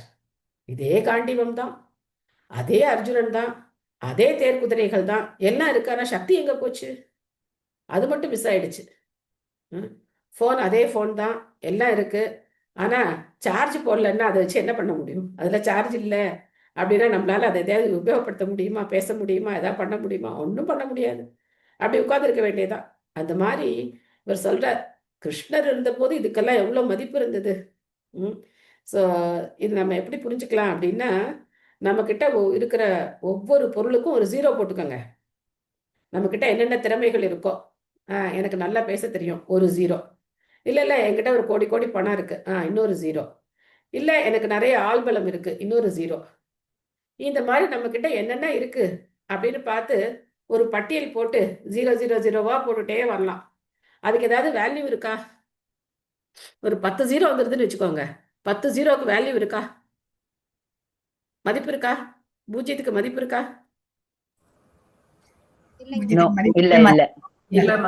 ஓகே. அதுக்கு முன்னாடி ஒரு 1 போட்டோம்னு வச்சுக்கோங்க. முன்னாடி போடணும். ஒரு 1 போட்டோம்னு வச்சுக்கோங்க. முன்னாடி 1 போடணும். முன்னாடி 1 போட்டோம்னா எங்கேயே போயிடும் இல்லையா? ஒரு 0 எடுத்தா கூட அது 10 ஆயிடும். 2 0 தான் 100 ஆயிடும். 3 0 தான் 1000 ஆயிடும். அது மாதிரி பகவானை நம்ம வாழ்க்கையில் நம்ம சேர்த்துக்கும் போது நம்மளுடைய வாழ்க்கை வெற்றி அடையும். ஹரே கிருஷ்ண கிருஷ்ண கிருஷ்ண ஹரே ஹரே, ஹரே ராம ராம ராம ஹரே ஹரே. எப்போ பகவானுடைய நாமத்தை நம்ம சொல்ல ஆரம்பிக்கிறோமோ அப்போ நம்மளுடைய வாழ்க்கை வெற்றி அடைஞ்சிடும். ஆனால் பகவானை விட்டு பிரிஞ்சோம் அப்படின்னா எல்லாம் ஜீரோ ஆகிடும். ஒன்றுத்துக்கும் வேல்யூ கிடையாது. நம்ம வேணா சொல்லிக்கலாம், நான் அப்படி நான் இப்படி அப்படின்னு நம்ம வேணா சொல்லிக்கலாம். ஆனால் நம்ம என்ன ஆயிடுவோம்? ஜீரோ ஆயிடுவோம். ஜி சாந்தி மாதாஜி படிக்கிறீங்களா?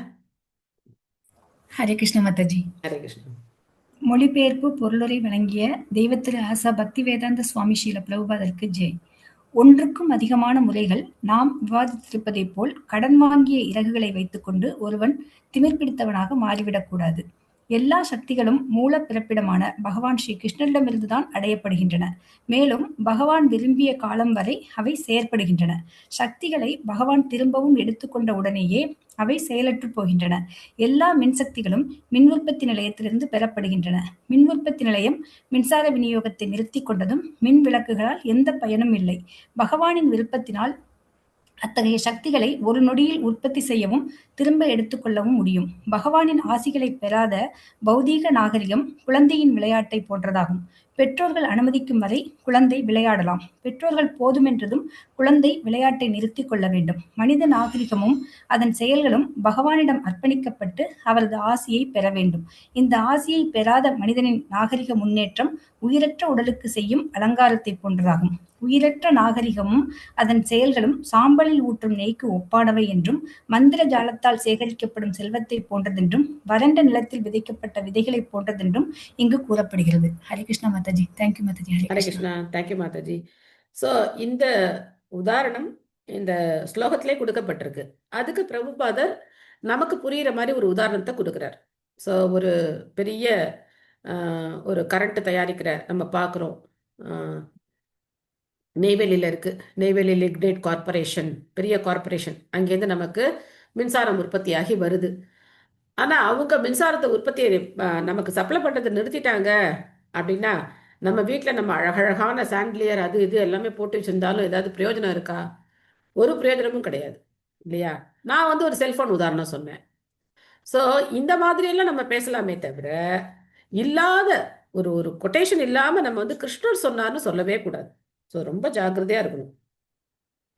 அப்போது இங்கே பிரபுபா சொல்கிறார், ஒரு குழந்தை விளையாட்டு மாதிரி தான் இன்னைக்கு நம்ம கண்டுபிடிக்கிறது. அரசியல்வாதிகள், தத்துவவாதிகள், விஞ்ஞானிகள், இவங்களதெல்லாம் குழந்தை விளையாட்டு மாதிரி அப்படிங்கிற. அப்பா யார் இதில்?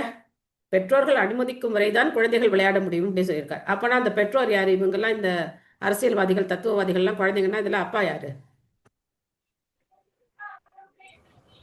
பகவான் பகவான் ஸ்ரீ கிருஷ்ணர். அவருடைய அனுமதி இருக்கிற வரைக்கும் இவங்க என்ன பண்ணலாம்? எல்லாம் ஆடலாம். பகவான் வந்து இல்லை முடிஞ்சு போச்சு அப்படின்னா அவங்க ஆட்டம் என்ன ஆகிடும்? க்ளோஸ், அவ்வளோதான். இந்த மாதிரி தான் ஒரு விஞ்ஞானி இருந்தார், அவர் பேர் மறந்து போயிடுச்சு. அவர் வந்து தீவிரமாக எதிர்த்துட்டு இருந்தார். அவர் உட்கார்ந்துருந்ததே சக்கர நாற்காலியில் தான் உட்கார்ந்துருந்தார். அவருக்கு உங்களுக்கு யாருக்காவது பேர் தெரியும்னா சொல்லலாம். இப்போ ரீசெண்டாக தான் 2-3 இயர்ஸ் முன்னாடி தான் அவர் வந்து பாசவே. அவர் வந்து ரொம்ப எதிர்ப்பு, கடவுளை பற்றி ரொம்ப எதிர்ப்பு பேசிகிட்டு இருந்தார். கடைசியில் என்னாச்சு? அவர் முடிஞ்சு போச்சு, அவரோட கதை முடிஞ்சு போச்சு. இதுதான் விஞ்ஞானிகளுடைய நிலையெல்லாம். பகவான் அனுமதிக்கிற வரைக்கும் அவங்க என்ன பண்ணலாம்? இதெல்லாம் பண்ணலாம். நான் பகவான் அனுமதி கொடுக்கல அப்படின்னா ஒரு நொடி கூட அவங்களுடைய வாழ்க்கையை அவங்களால நீட்டிக்க முடியாது.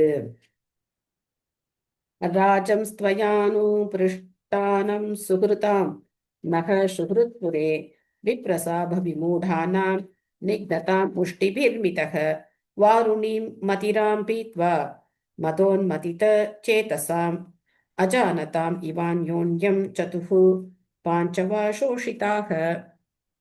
அரசே, துவாரகாபுரியில் உள்ள நமது நண்பர்களை பற்றியும் உறவினர்களை பற்றியும் நீங்கள் விசாரித்ததால் அவர்கள் அனைவரும் பிராமணர்களால் சபிக்கப்பட்டனர் என்பதை தெரிவித்துக் கொள்கிறேன்.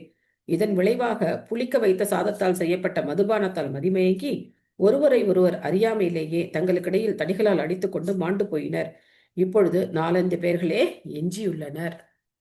இது வந்து மௌஷல லீலை அப்படின்னு சொல்றது, இறுதி லீலை, மௌஷல லீலை. மௌஷலம்னா அந்த என்ன சொல்லுவாங்க, அந்த இடிப்பாங்கல்ல உரல்ல, அது அந்த இடிக்கிறதுக்கு என்ன சொல்லுவாங்க? உலக்க. அதுக்கு வந்து மௌஷலா, சான்ஸ்கிரிட்ல அதோட பேரு மௌஷலா. ஸோ அந்த மாதிரி உலக்கையெல்லாம் அடிச்சுக்கிட்டு எல்லாரும் என்ன பண்ணாங்க? இறந்து போயிட்டாங்க. ஸோ பகவானுடைய ஏற்பாடு. ஏன் அப்படின்னா எது வம்சத்தினரை யாராலையும் அழிக்க முடியாது, அவங்கள அழிச்சுக்கிட்டா தான் உண்டு, வேற யாராலையும் அழிக்க முடியாது. ஏன்னா ஒவ்வொருத்தரும் பகவானுக்கு சமமான சக்தி உடையவங்க. எல்லாருமே பகவானுடைய விரிவங்கங்கள் தான். அவருடைய மகன்கள், பேர பசங்க எல்லாருமே பகவானுடைய விரிவங்கங்கள் தான். பகவானுக்கு ஈக்குவலான சக்தி எல்லாருக்கும் இருக்கு. ஸோ அதனால யாராலையும் அவங்கள வந்து தோற்கடிக்கவே முடியாது. எதுக்குலத்தை தோற்கடிக்கவே முடியாது. இது பூமிக்கு பாரம் கிடையாது. எது வம்சத்தினர் வந்து பூமிக்கு பாரம் கிடையாது. ஆனா தன்னுடைய லீலை முடிஞ்சதுக்கு அப்புறம் இவங்களை இந்த உலகத்துல விட்டு வைக்கிறதுக்கு தேவையில்லை அப்படின்னு பகவான் நினைக்கிறார். எல்லாரையும் கூட்டிட்டு திரும்ப ஆன்மீக உலகத்துக்கு போயிடுறார். சோ அதனால இந்த மாதிரி ஒரு லீலையை பகவான் நடத்துறார். இது எல்லாரையும் குழப்பக்கூடியது. மோஷன லீலை வந்து புரிஞ்சுக்கிறதும் கொஞ்சம் கஷ்டம்தான். எப்படி இந்த மாதிரி நடக்கலாம் அப்படிங்கிற கேள்வி நம்ம மனசுக்குள்ள இருந்துகிட்டே இருக்கலாம். சோ ஆச்சாரியர்களுடைய விளக்கத்தோட நம்ம அதை கிளியரா படிச்சோம் அப்படின்னாக்கா அதை அப்படியே ஏத்துக்க வேண்டியதுதான். நமக்கு சந்தேகம் வந்தா கூட கேட்கலாம். பட் அதை நம்ம அப்படியே ஏத்துக்கிறது தான் பெஸ்ட். வேற ஒன்றும் நம்மளால அதுல வந்து பண்ண முடியாது. பிரபுபாதர் என்ன சொல்லியிருக்காரு அப்படின்னா, இஸ்கானும் அதே மாதிரிதான் சொல்லியிருக்காரு. இஸ்கான் அப்படிங்கிறது, இஸ்கானுக்கும் பகவானுக்கும் எந்த வித்தியாசமும் கிடையாது. இஸ்கான் இயக்கத்திற்கும் கிருஷ்ணருக்கும் எந்த வித்தியாசமும் கிடையாது. அப்போ வெளியிலேருந்து யாராவது ஒருத்தர் என்ன பண்ண முடியாது, இஸ்கானை அழிக்க முடியாது. உள்ளுக்குள்ள இருக்கிறவங்க தப்பு பண்ணாங்க அப்படின்னா கண்டிப்பா அவங்களால அழிஞ்சு போவாங்க. இதை பிரபுபாதர் அப்பயே சொல்லி வச்சுட்டு போயிருக்காரு. இந்த இயக்கத்தை யாராலும் வெளியில இருந்து யாரும் ஒன்றும் பண்ண முடியாது. ஆனா உள்ளுக்குள்ள யார் வந்து பக்தி பண்ணணும்னு உள்ள வந்து இங்க பிரச்சனை பண்றாங்களோ அவங்களாலதான் பிரச்சனை ஏற்படும். அதனால நாம ஒவ்வொருத்தரும் ரொம்ப கவனமா உணர்ந்து செயல்படணும். எனக்கும் இஸ்கானுக்கு என்ன சம்பந்தம் இருக்கு, நான் சும்மா கிளாஸ் கேட்கிறேன் அவ்வளவுதான் அப்படி நம்ம ஆரம்பத்துல இருக்கலாம், தப்பு கிடையாது. ஆரம்பத்துல நமக்கு இஸ்கானுக்கு எந்த சம்பந்தமும் கிடையாதுன்னு இருக்கலாம். ஆனா பிரபுபாதுடைய பொருளுரைகள் மூலமா தான் நம்ம வந்து கேட்டு தெரிஞ்சுக்கிறோம். பக்தர்கள் மூலமா கேட்டு நம்ம வந்து தெரிஞ்சுக்கிறோம். அப்போ நமக்கு என்ன ஆகுது, அந்த பொறுப்புணர்ச்சி வருது. பிரபுபாத சொல்லி கொடுத்துதான் நம்ம ஹரே கிருஷ்ண மகாமந்திரம் ஜபம் பண்றோம். பிரபுபாத சொல்லி கொடுத்துதான் நம்ம பகவானுக்கு நிவேதனம் பண்ணி சாப்பிட ஆரம்பிக்கிறோம். ஒரு ஸ்டெப்பும் பிரபுபாத சொல்லி கொடுத்துதான் நம்ம செய்யறோம்.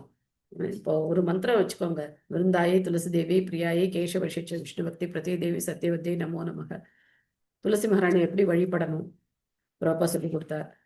எப்படி பகவானுக்கு நிவேதனம் பண்ணணும் பிரபா சொல்லி கொடுத்தார். பகவானுக்காக எப்படி சமைக்கணும் பிரபா சொல்லி கொடுத்தார். அதனால எனக்கும் இஸ்கானுக்கும் சம்பந்தம் இல்லைன்னு யாரும் சொல்லவே முடியாது. நமக்கும் பிரபுபாதருக்கும் நெருக்கமான தொடர்பு இருக்கு. இஸ்கானுக்கு நம்ம போகாம இருக்கலாம், இல்ல நம்ம தீட்சை வாங்கிக்காம இருக்கலாம். ஆனா பிரபுபாதர் நம்ம எல்லாருக்கும் சிக்ஷா குரு. ஸோ அதனால நாம ஒவ்வொருத்தரும் பொறுப்பு உணர்ந்து செயல்படணும். ஈஸியா சொல்லுவாங்க வெளியில இருந்து மக்கள், ஆமா இவங்க இஸ்கான்காரங்க தானே இப்படிதான் பண்ணுவாங்க, ஒன்றும் இவங்களாம் ஒன்றும் சரியா ஃபாலோ பண்ண மாட்டாங்க. ஏன்னா நம்மளை பார்த்து நம்ம சரியா ஃபாலோ பண்ணல அப்படின்னா அவங்க என்ன பண்ணுவாங்க, இஸ்கானே சரி கிடையாதுன்றாங்க. நம்ம தான் இஸ்கானை பிரதிநிதிக்கிறோம், ஒவ்வொருத்தரும் நம்ம இஸ்கானை பிரதிநிதிக்கிறோம். அதனால கவனமா இருக்கணும். நாம தவறு செய்தோம் அப்படின்னா அது இஸ்கானை பாதிக்கும். ஏன்னா நான் நினைக்கலாம், நான் எனக்கும் இஸ்கானுக்கும் சம்மந்தம் கிடையாது அப்படின்னு நம்ம நினைக்கலாம். பட் வெளியில பாக்குற மக்கள் என்ன நினைக்கிறாங்க, இவங்க இஸ்கானம்னா அவங்க வந்து நமக்கு ஒரு சீல் பண்ணி வச்சிருக்காங்க இல்லையா, சொல்றாங்களா இல்லையா, இவங்கெல்லாம் ஹரே கிருஷ்ணாக்காரங்க ஆயிட்டாங்க, ஹரே கிருஷ்ணா ஆயிட்டாங்கன்னு சொல்றாங்களா இல்லையா. அதனால நம்மளுடைய பேச்சு, செயல், நம்மளுடைய நடவடிக்கைகள் எல்லாத்துலயும் நம்ம ரொம்ப கவனமா இருக்கணும். நம்ம எதையாவது எடுத்தோம் கவுத்தோம் அப்படின்னு பேசணும் அப்படின்னாக்க அது கண்டிப்பா யாரை பாதிக்கும், இஸ்கானை பாதிக்கும். இன்னொன்னு சொல்லியிருக்கார் பிரபுபாதர், இஸ்கானுக்கும் எனக்கும் எந்த வித்தியாசமும் கிடையாது அப்படின்னு சொல்லியிருக்கார். ஒரு சின்ன கதையும் சொல்லியிருக்கார் பிரபுபாதர். ஒரு அப்பாவுக்கு 4 பசங்க இருந்தாங்களாம். 4 பசங்களும் அப்பாவை பாத்துக்கிறேன்னு சொல்லிட்டு அப்பாவுக்கு உடம்பு சரியில்லை, படுத்திருக்கார். அதனால ஒருத்தர் என்ன பண்ணாராம், அப்பா நான் உங்க காலை பிடிக்கிறேன் அப்படின்ட்டு கால் பிஞ்சு வந்துடணும் அந்த மாதிரி அவர் காலை பிடிக்க ஆரம்பிச்சாராம். ஒருத்தர் அப்பா நான் உங்களுக்கு கையை பிடிச்சு விடுறேன் அப்படின்னு சொல்லி அவர் கையை பிடிச்சாராம். ஒருத்தர் வந்து தலையை பிடிச்சாராம், ஒருத்தர் வந்து முதுகை பிடிச்சாராம். அப்போ அப்பாவுக்கு இது என்ன சுகமா இருக்குமா, எப்படி இருக்கும், 4 பேரும் சேர்ந்து ஒவ்வொரு பக்கம் இழுத்து போட்டாங்கன்னா எப்படி இருக்கும் இல்லையா. அதே 4 பேரும் ஒத்துமையா உங்களுக்கு என்ன வேணும் என்ன செய்யணும் அப்படின்னு கேட்டு அதை செஞ்சிருந்தாங்க அப்படின்னாக்க அப்பாவுக்கு அது சந்தோஷமா இருக்கும். அதனால பிரபுபா சொல்ற, தயவு செய்து ஒத்துமையா செயல்படுங்க அப்படின்னு சொன்னார். கோஆபரேட் வித் ஈச் அதர் அப்படின்னு சொன்னார். இந்த கோஆபரேஷன் இல்லை அப்படின்னா எந்த காரியமும் நடக்காது. நமக்குள்ள எத்தனை கருத்து வேற்றுமைகள் வேணா வரலாம், வராம இருக்கவே இருக்காது. 2 பேர் இருந்தாலே ஏதாவது ஒரு கருத்து வேற்றுமை வரத்தான் வரும். ஆனா அந்த கருத்து வேற்றுமைகளை எல்லாம் நம்ம யாருக்காக மறக்கணும், யாருக்காக அதெல்லாம் நம்ம விட்டு கொடுக்கணும் அப்படின்னா பகவானுக்காக விட்டு கொடுக்கணும். ஏன்னா பெரிய நோக்கம், நம்முடைய நோக்கம் உயர்ந்த நோக்கத்தை நோக்கி நம்ம போயிட்டு இருக்கோம். இப்ப சின்ன சின்ன கருத்து வேற்றுமைகளை பெருசா பண்ணோம் அப்படின்னா என்ன ஆகும்? கோலை அட்டைன் பண்ண முடியாது, அதை விட்டுருவோம். அதனால பிரபாத் ரெண்டும் சொல்லியிருக்கார். இது என்னுடைய உடல், இஸ்கான் அப்படிங்கிறது என்னுடைய உடல் அப்படின்னு சொல்லி இந்த கதையை சொன்னார். அப்பாவுக்கு சேவகம் பண்றேன்னு சொல்லி ஒவ்வொருத்தர் ஒரு ஒரு பாட்டா பிச்சுட்டு போன மாதிரிலாம் பிச்சுட்டுலாம் போகக்கூடாது, ஒத்துமையா இருந்து நீங்க இந்த இயக்கத்தை வழி நடத்தணும் அப்படின்னு சொல்லியிருக்கார்.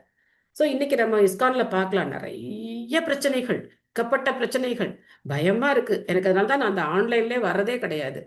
ஏன்னா யார் பிரபுபாதரை ஃபாலோ பண்றா, யாரு ஃபாலோ பண்ணல, ஒண்ணுமே தெரிய மாட்டேங்குது. நிறைய புத்திக் இயக்கங்கள்லாம் இன்னைக்கு நிறைய வந்துருச்சு. பிரபுபாத சிஷ்யர்களை ஏத்துக்காம பிரபுபாதர் சொன்னது மட்டும்தான் அப்படின்னு சொல்லி அவங்க ஒரு பக்கம் என்னமோ பண்ணிட்டு இருக்காங்க. அந்த மாதிரிதான் நிறைய இடத்துல பெரிய பெரிய கோவில்கள் இருக்கு. பெங்களூர்ல ஒரு கோவில் இருக்கு, இந்த மாதிரி நிறைய இருக்கு. இதெல்லாம் மாதாஜி பாண்டிச்சேரியில இருக்குங்க மாதாஜி. பாண்டிச்சேரியில இருக்கிறது இஸ்கான் தானே மாதாஜி? இல்லைங்க ரெண்டு இருக்கா? மாதாஜி, இஸ்கான் பக்கத்திலே ஒரு பெரிய கோயில் இருக்கு. அங்கேயும் பிரபுபாதர் இருக்கிறாங்க, ஜெகநாதர் எல்லாருமே இருக்கிறாங்க. ஆனா அவங்க என்ன சொல்றாங்க, நம்ம ஜெயபாதா சுவாமி குரு மகாராஜ் இருக்கிறாங்கல்ல, அவங்க எல்லாம் நாங்க ஏத்துக்க மாட்டோம், பிரபுபாதர் சொன்னதை மட்டும் தான் நாங்க செய்வோம், அந்த மாதிரி என்கிட்ட சொன்னாங்க மாதாஜி. நான் அப்படியே உடையன்ட்டேன் மாதாஜி. நான் சும்மா உள்ளார போய் பாக்கலாம் சொல்லிட்டு போனேங்க மாதாஜி. ஆனா அதுவும் இப்பதான் வேலை நடந்துட்டு இருக்கு, கட்டிட்டு இருக்காங்க மாதாஜி. அது மாதிரி என்னென்னமோ இப்ப நடக்குது, நிறைய நடக்குது. அதனால நம்ம ரொம்ப கேர்ஃபுல்லா இருக்கணும். பிரபுபாத சொல்லிட்டு போயிருக்காரு, எனக்கு அப்புறம் என்னுடைய சிஷ்யர்கள் அப்படிங்கறத நியமிச்சிருக்காரு. அதுக்கப்புறம் அவங்க சிஷ்யர்களை சொல்றாங்க, அதைத்தான் நம்ம ஃபாலோ பண்ணணுமே தவிர குரு பரம்பரைங்கிறது இதுதானே ஒரு சின்ன விஷயம். குரு பரம்பரை இதெல்லாம் சால்வ் பண்றதுக்கு மிகப்பெரிய சந்நியாச நிலையில இருக்கிறவங்க அதெல்லாம் சால்வ் பண்றதுக்காக இருக்காங்க. அதை பத்தி நான் பேசணுங்கிற அவசியம் எனக்கு அந்த அதிகாரமும் கிடையாது. இருந்தாலும் அந்த புரிஞ்சுக்கிறதுக்காக சொல்றேன். பிரபுபாதர் என்ன சொல்லியிருக்காரு அப்படிங்கிறதையே திருச்சி இந்த மாதிரி எல்லாம் வெளியில நடக்கும்போது அப்போ ஒவ்வொருத்தரும் எவ்வளவு கவனமா இருக்கணும் அப்படிங்கிறதுக்காக தான் இந்த விஷயத்த சொல்ல வரேனே தவிர இதுக்கும் எனக்கும் எந்த சம்மந்தமும் கிடையாது. ஏன்னா இந்த அதிகாரம் எனக்கும் கிடையாது, நான் ஒன்றும் பெரிய ஆளெல்லாம் கிடையாது. நான் என்னுடைய அதிகாரத்துக்கு உட்பட்டது என்னவோ அதைத்தான் நான் செய்ய முடியும். இதை பத்தி நான் கவலைப்பட வேண்டிய அவசியமும் கிடையாது. இதை மூத்த பக்தர்கள் இருக்காங்க, சன்னியாசிகள் இருக்காங்க, ஜிபிசி இருக்காங்க, அவங்க பார்த்துக்குவாங்க. ஆனாலும் எதுக்காக சொல்ல வரேன்னா ஒவ்வொருத்தரும் பொறுப்பு உணர்ந்து நடந்துக்கணும். பொறுப்பு இல்லாம நடந்துக்கிட்டோம் அப்படின்னா இந்த மாதிரி எத்தனை பிரச்சனைகள் வேணா வரலாம். அதனால இங்க எப்படி இந்த மௌஷல லீலை அப்படிங்கிறத பகவான் நடத்தி காட்டினாரோ, தன்னுடைய பக்தர்களை அவர் தன்னுடைய விருப்பப்படி, தன்னுடைய திட்டப்படி எல்லாரையும் திரும்ப தன்னுடைய உலகத்துக்கு அவர் கூட்டிட்டு போறார். ஸோ அதை நாம் இங்கே தெரிஞ்சுக்கிறோம். இது நம்ம 10th கேண்டோல விரிவாக படிக்கலாம். 10வது காண்டம் படிக்கும்போது இந்த மௌஷல லீலையை பற்றி நம்ம விரிவாக படிக்கலாம். மேபி நீங்கள் கிருஷ்ணா புக் படிச்சிருக்கும் போது உங்களுக்கு சொல்லியிருப்பான்னு நினைக்கிறேன். படிச்சிருக்கீங்களா கிருஷ்ணா புக்ல? ஃபுல்லா படிக்கல மாதாஜி, கொஞ்சம் இப்பதான் படிச்சு போயிட்டே இருக்கு. ஓகே. प्रायेणैतत् भगवत ईश्वरस्य विशेष्टितं मितो निघ्नन्ति भूतानि भावयन्ति च यन्मितः. உண்மையில் இவை அனைத்தும் பரமபுருஷராகிய பகவானின் விருப்பத்தினால்தான் விளைந்துள்ளன. சில சமயங்களில் மக்கள் ஒருவரை ஒருவர் கொலை செய்து கொள்கின்றனர், வேறு சமயங்களில் ஒருவரை ஒருவர் பாதுகாத்துக் கொள்கின்றனர். ஸோ இதெல்லாம் பகவானுடைய விருப்பம் அப்படிங்கிறது அர்ஜுனனுக்கு தெளிவா தெரியும். ஏன்னா பகவத்கீதை முழுசா கேட்டிருக்கார். இன்னும் பகவத்கீதையை பத்தி அவர் சொல்லலை, இனிமே அடுத்து சொல்லுவார். பகவத்கீதையை பத்தி அர்ஜுன் ஞாபகப்படுத்திப்பார். ஸோ அதனால அவருக்கு தெரியும். இருந்தாலும் அந்த மனசுல வரக்கூடிய அந்த குழப்பங்கள் இந்த மாதிரி எல்லாம் நடந்து போச்சே அப்படின்னு சொல்லி அவர் வருத்தப்படுறார். மைத்திலி மாதாஜி படிக்கிறீங்களா?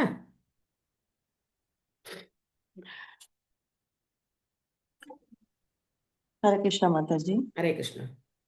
பொருளுரைபாய் ஸ்ரீல பிரபுபாத் ஜெய். உயிர்வாழ் போராட்டம் மற்றும் பலசாலிகள் நிலைத்தல் இவ்விரண்டும் இயற்கை சட்டங்களாகும் என்று மனித வர்க்க சாஸ்திரிகள் கூறுகின்றனர். ஆனால் இயற்கை சட்டத்திற்கு பின்னால் பரமபுருஷரின் பரம ஆணை இருப்பதை அவர்கள் அறியவில்லை.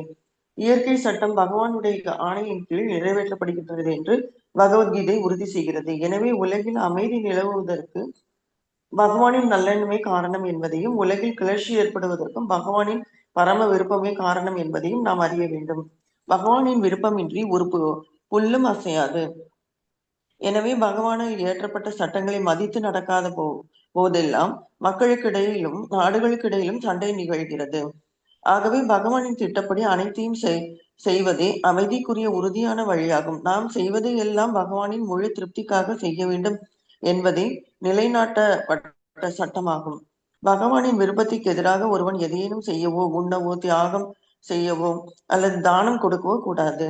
பகவானுக்கு பிரியமான அல்லது பிரியமற்ற செயல்களை பகுத்தறியும் கலையை ஒருவர் கற்றுக்கொள்ள வேண்டும். பகவானின் திருப்தியையோ அல்லது அதிருப்தியையோ பொறுத்துதான் ஒரு செயல் தீர்மானிக்கப்படுகின்றது. சொந்த அபிப்பிராயத்திற்கு அங்கு இடமில்லை. பகவானின் மகிழ்ச்சியே நமது நோக்கமாக இருக்க வேண்டும். இத்தகைய செயல் யோக கர்மசு கௌசலம் அல்லது பரமபுருஷருடன் சம்பந்தப்பட்ட செயல் என்று அழைக்கப்படுகிறது. இதுவே ஒன்றை பூர்ணமாக செய்யும் கலையாகும். ஹரே கிருஷ்ணா மாதாஜி. ஹரே கிருஷ்ணா. தேங்க்யூ மாதாஜி. ஸோ இந்த பொருளுரையில நிறைய பகவத்கீதா ஸ்லோகங்கள் இருக்கு. யாருக்காவது எந்த ஸ்லோகமாவது ஞாபகம் வந்திருக்கா?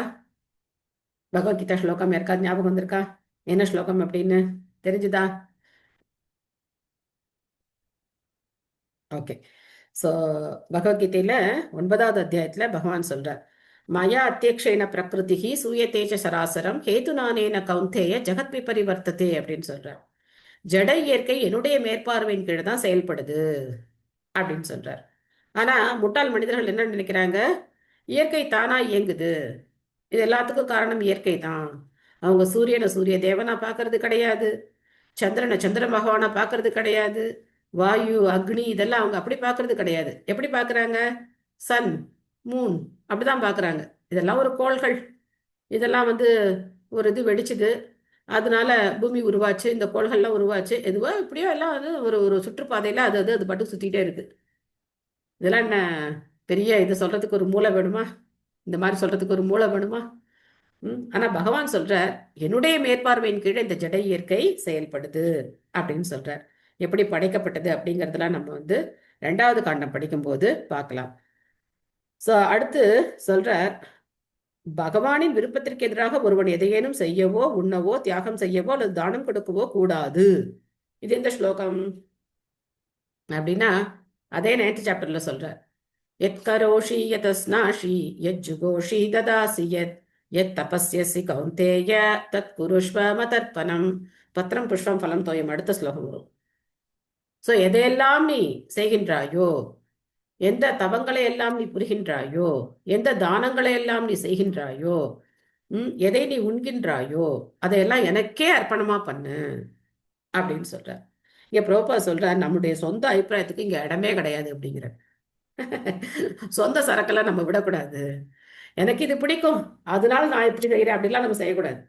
பகவான் என்ன சொல்றாரோ அதான் நம்ம கேட்கணும். ஸோ பகவானுடைய மகிழ்ச்சி தான் நம்மளுடைய நோக்கமாக இருக்க வேண்டும் அப்படின்னு இங்க பிரபுபா சொல்றார்.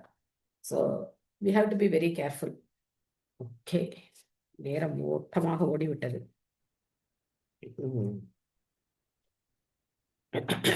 உங்களுக்கு ஏதாவது சந்தேகங்கள், கேள்விகள், கருத்துக்கள் ஏதாவது இருக்கா?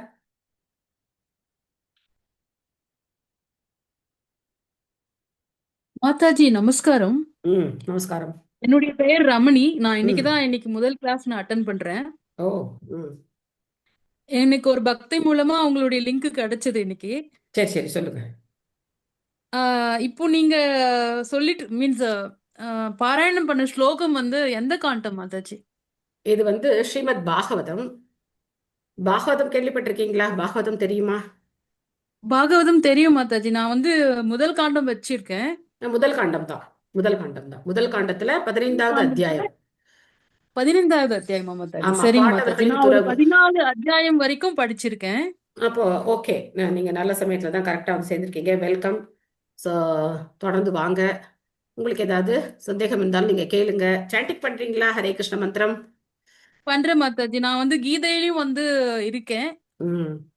இன்னைக்கும் 9வது அத்தியாயம் நீங்க சொன்ன அத்தியாயம் நான் பூர்த்தியா பாராயணம் பண்ணேன். ஓகே, ரொம்ப சந்தோஷம்.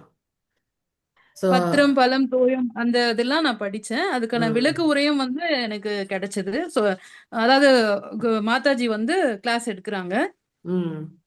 நீங்க சொன்ன விஷயங்கள் எல்லாமே அதுல அடங்கி இருந்தது. பகவானுடைய படைப்புகள் எல்லாமே அவருக்கு கீழே அப்படின்றது நாங்க கேட்டோம் மாதாஜி. அவர் தான் எல்லாத்தையும் படைச்சார், எல்லாத்துக்கும் ஆதாரமா அவர் தான், சர்வகார காரணன் அவர் தான் அப்படின்றது நாங்க தெரிஞ்சுக்கோம். ஸோ உங்க கிளாஸ் எனக்கு ரொம்ப இன்ஸ்பைரிங்கா இருக்கு. உங்களுடைய தமிழ் ரொம்ப நல்லா இருக்கு. உங்களுடைய அந்த பேச்சு நல்லா இருக்கு. புரியுற மாதிரி சொல்றீங்க. ரொம்ப நிறைய நுணுக்கமான விஷயங்களை வந்து சொல்றீங்க. பிரபுபாதர் வந்து என்னெல்லாம் வந்து நமக்கு வந்து ஒரு இது இது நமக்கு ஒரு விழிப்புணர்வு கொடுத்துட்டு போனாரோ, இந்த பகவத் தரிசனத்துல வந்து நிறைய விஷயம் அவர் சொல்லியிருப்பார். கதையெல்லாம் நிறைய அதுல வந்து வரும். பேக் டு காட் ஹெட் அந்த புக்ல, மாத இதழ்ல. சோ அந்த விஷயங்களை நீங்க வந்து சொல்லியிருக்கீங்க. இது அத்தனையுமே வந்து ஏற்றுக்கொள்ளக்கூடிய ஒரு விஷயம் மாதாஜி. நன்றி மாதாஜி. ஹரே கிருஷ்ணா. தேங்க்யூ மாதாஜி. ஸோ நம்ம குரூப்புக்கு புதுசா ரமணி மாதாஜி வந்திருக்காங்க. அவங்கள வெல்கம் பண்ணி நம்ம ஒரு தடவை ஹரே கிருஷ்ண மகாமந்திரம் சொல்லுவோம். ஹரே கிருஷ்ணா ஹரே கிருஷ்ணா கிருஷ்ணா கிருஷ்ணா ஹரே ஹரே கிருஷ்ணா ஹரே ஹரே ராம ஹரே ஹரே ராம ஹரே ராம ராம ராம ராம ராம ராம ஹரே ஹரே ஹரே. ஹரே. ஸோ கண்டினியூஸா வாங்க, உங்களுடைய சங்கத்தை எங்களுக்கு கொடுங்க. ஸோ எல்லாரும் சேர்ந்து பாகவத பயணத்தை மேற்கொள்வோம். அற்புதமான பயணம் பாகவதம் படிக்கிறதுங்கிறது. தொடர்ந்து எல்லாரும் வந்து அட்டன் பண்ணி படிச்சிட்டு இருக்கோம். அதனால நீங்களும் வாங்க. ஹரே கிருஷ்ணா. நன்றி மாதாஜி. சோ இப்போ வந்து 15வது அத்தியாயத்துல பதம் வந்து எத்தனாவது பதம் மாதாஜி?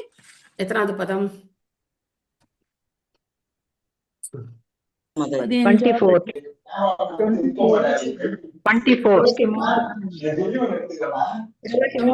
கம்ப்ளீட் பண்ணிருக்காங்க. 24 finished. பண்ணிருக்கோம் அப்படின்னு சொல்லலாம். பண்ணிருக்கோம். 24 கம்ப்ளீட் பண்ணிருக்கோம். S S. 24 அத்தியாயம் 15 இல்லையா? ஒரே நிமிஷம் மாதாஜி. வேற யாருக்காவது ஏதாவது சந்தேகங்கள் இருக்கா?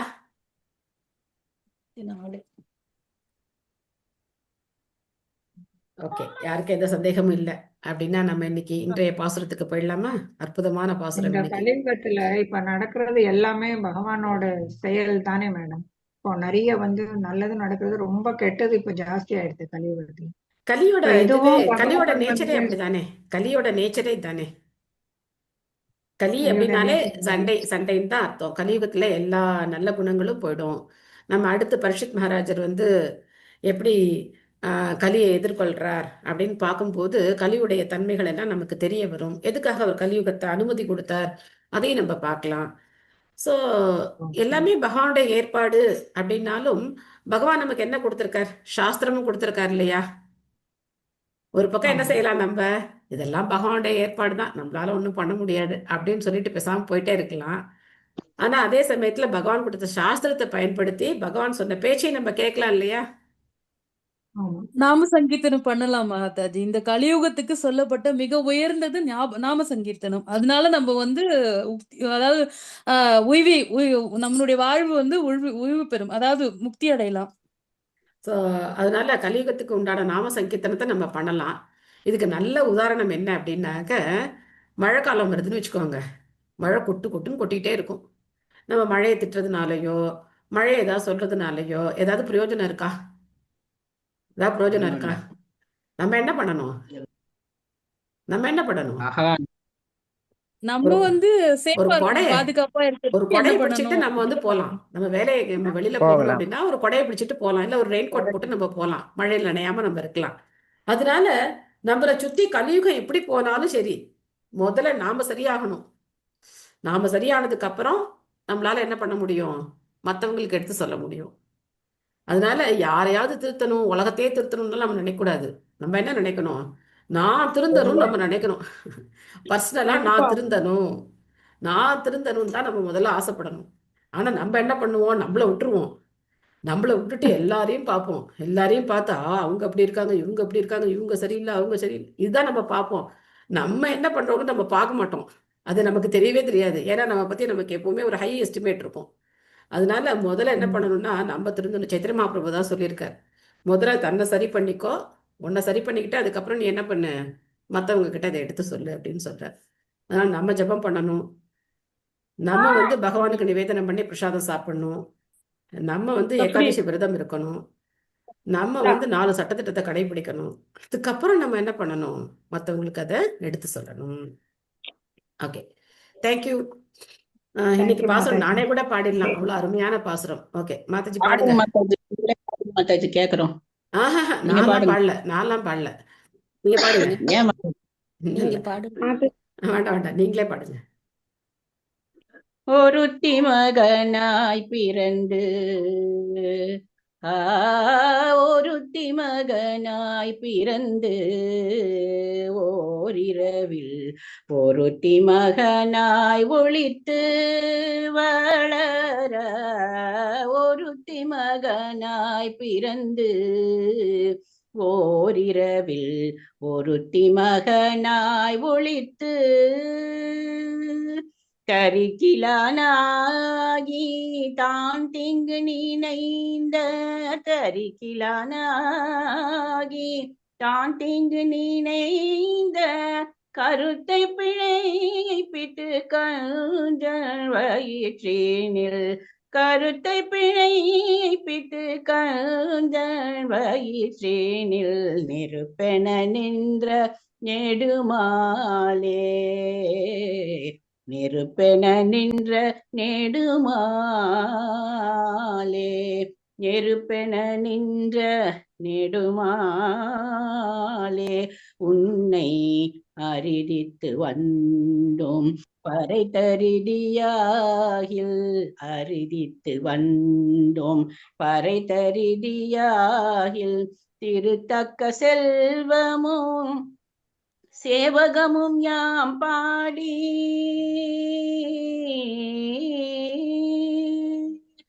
திருத்தக்க செல்வமும் சேவகமும் யாம் பாடி வருத்தமும் தீர்ந்து மகிழ்ந்தேலோரெம்பாவாய் வருத்தமும் தீர்ந்து மகிழ்ந்தேலோரெம்பாவாய் ஒருத்தி மகனாய் பிறந்து ஓரிரவில் ஒருத்தி மகனாய் ஒளித்து.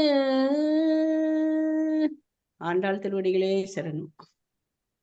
Thanks Mataji. Hare Krishna. Hare Krishna. Thank you Mataji. Hare Krishna. Thank you Mataji. Mataji ஒரே ஒரு ரிக்வெஸ்ட், நாளைய பாசுரம் நான் பாடலான்னு இருக்கேன். யாரு? Ramani. Ramani Mataji. Ramani Ramani new face. New face. சூப்பரா நேம் வச்சிருக்காங்க Mataji. Thank you Mataji. Hare Krishna.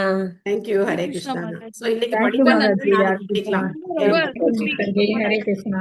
Hare Krishna. Thank you Mataji. Hare Krishna. Thank you Mataji. Mataji நமஸ்காரம். நமஸ்காரம் மாதாஜி. தேங்க்யூ மாதாஜி. தேங்க்யூ மாதாஜி. ஹரே கிருஷ்ணா மாதாஜி.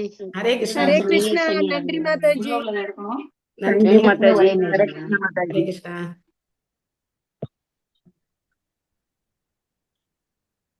என்று கொடுத்துறேன். ஹரே கிருஷ்ணா. ஹரே கிருஷ்ணா. கிருஷ்ண கிருஷ்ணா ஹரே ஹரே. ஹரே ராம ஹரே ராம. ஹரே ராம ஹரே ராம ராம ராம ஹரே ஹரே. ஹரே கிருஷ்ணா.